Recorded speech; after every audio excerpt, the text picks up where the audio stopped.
Je suis en compagnie de Luce Pelletier, la conceptrice des costumes. Bonjour! Bienvenue! Et là, on a toutes les belles maquettes avec nous. Les maquettes finales. Finale, c'est ça. Parle-moi de tes belles maquettes. Alors, bien, les belles maquettes, avant d'être des belles maquettes, il a fallu faire beaucoup de travail avant. Oui. La première étape étant de rencontrer le metteur en scène, de discuter avec lui, de lire le texte et donc commencer à se faire une idée sur les personnages. Alors, avant de re-rencontrer encore le metteur en scène, là, je fais un travail, moi, de décortiquage du texte. Et à ce moment-là, moi, quand je lis le texte, je surligne dans mon texte qui est où et quand. Alors donc, après ça, quand j'ai noté tout le monde dans sa petite case, toute leur apparition, c'est que ça me donne, moi, le temps qu'ils ont, ils ont à se changer, s'ils ont des changements rapides, ou s'ils ont à se changer pour un autre personnage, s'ils en font deux, combien de temps ils ont pour se remaquiller, se recoiffer, se déshabiller, se rhabiller. Des fois, c'est rapide. Dans ce cas-ci, il n'y a pas trop de changements en costume rapide, mais des fois, ça peut aller à quelques secondes. Alors donc, il faut tout penser, parce que quand on a un changement de costume rapide, on ne le fabrique pas de la même manière que s'il n'est pas rapide. Parce qu'il y a des trucages, si on veut aller vite, puis tout ça. C'est important de faire ça parce que c'est là qu'on sait comment on enligne notre travail. Okay.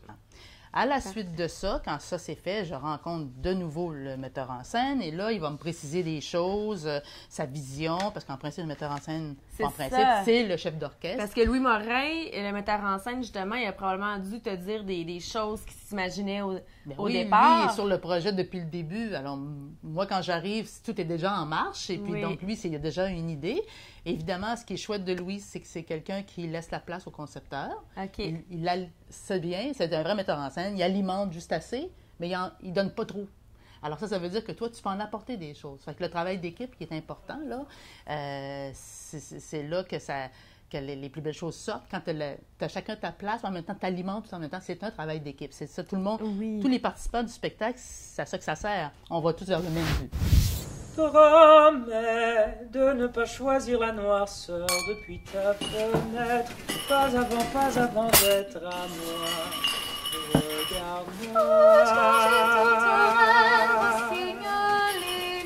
regarde-moi, regarde-moi. Je veux pas vous déranger. Non, mais c'est un peu ce que tu fais, par exemple. Oui, mais ça reprendra plus tard. Mais je vous ai quand même amené un beau petit repas là, d'amoureux, là. Bon. C'est très gentil. Merci. Est-ce que je suis en train de déranger une séance de préliminaire? De préliminaire? Oui, effectivement. Ben, on se met à fond dans notre rôle.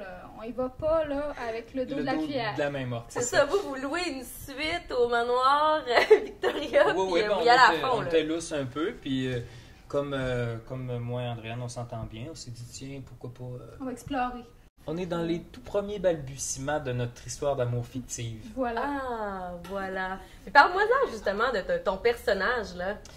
Eh bien, écoute, moi, c'est mon personnage Anthony.